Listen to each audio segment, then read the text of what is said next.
আসসালামু আলাইকুম। আজকে আমি পটল ভাজি করব। তো সেই জন্য এখানে পটলগুলোকে ভালোভাবে ধুয়ে পরিষ্কার করে একদম ছিলে নিয়ে এটাকে কুড়িয়ে নিয়েছি এইভাবে হালকা করে। তারপরে এভাবে কেচে নিয়েছি, দেখতেই পাচ্ছেন। এভাবে কাচলে ভাজার সময় আর ম্যারিনেট করার সময় মশলাটাও ভালোভাবে ঢুকবে। আর কিছু আমি এইভাবে মাঝখান থেকে কেটে নিয়েছি।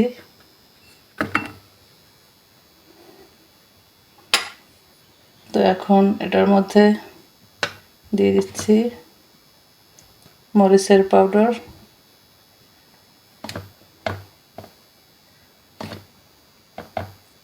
দুই চা চামচ উঁচু করে,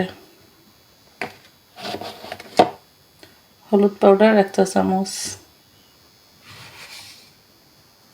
লবণ স্বাদ মতো,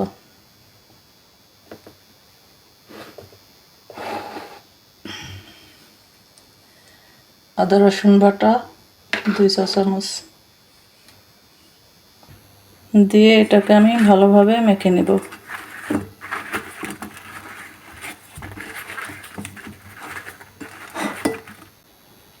পটলগুলোকে ভালোভাবে মাখিয়ে নিয়েছি।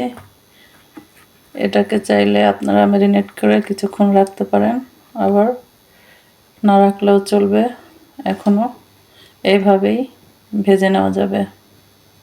ফ্রাই প্যানে আগে থেকে আমি 2 টেবিল চামচ তেল দিয়ে গরম করে নিয়েছি। তো এখন পটলগুলো ভেজে নেব।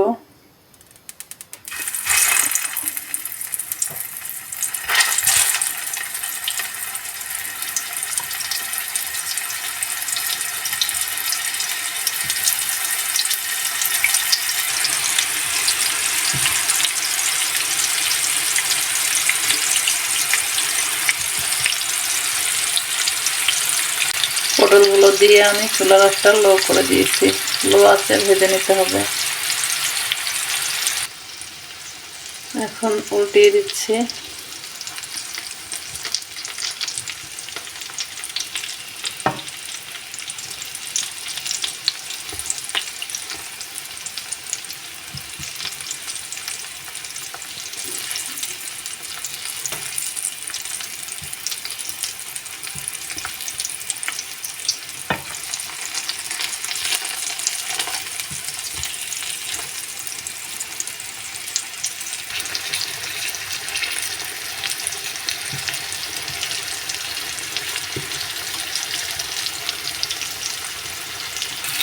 পটলগুলো ভাজা হয়ে গেছে, খুব সুন্দরভাবে ভেজে নিয়েছি, ঘুরিয়ে ঘুরিয়ে ভালোভাবে এপাশ ওপাশ।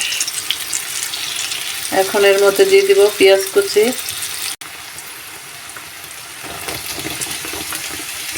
আমি এখানে মিডিয়াম সাইজের একটা পেঁয়াজ অনেক পাতলা করে কুচি করে নিয়েছি।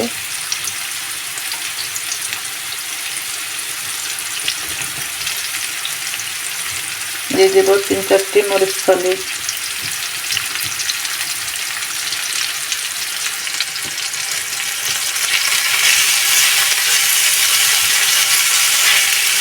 পেঁয়াজটা একদম লাল করে ভেজে নিতে হবে। দিয়ে দেব কিছু ধনিয়া পাতা কুচি।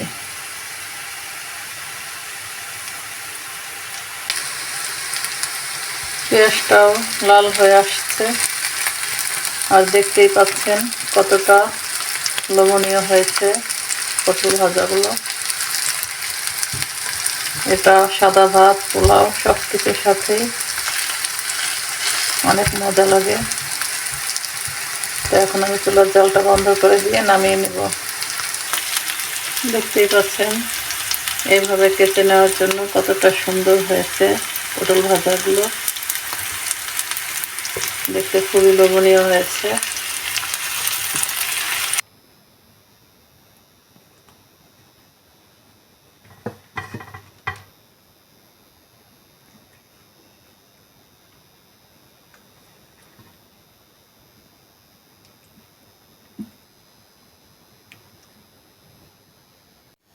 এই তো দেখতেই পাচ্ছেন কতটা লোভনীয় হয়েছে দেখতে, খেতেও কিন্তু দুর্দান্ত মজাদার হয়েছে।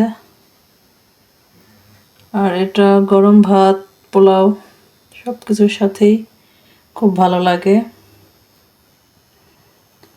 আর আপনারা বাসায় ট্রাই করলে অবশ্যই কমেন্ট করে জানাবেন আপনাদের কাছে কেমন লেগেছে। আমার তো খুবই পছন্দ পটল ভাজি, এইভাবে ভাজি করলে খুবই ভালো লাগে। আর ভিডিওটা ভালো লাগলে অবশ্যই লাইক, কমেন্ট এবং শেয়ার করে পাশে থাকবেন। তো সবাই ভালো থাকবেন। আসসালামু আলাইকুম।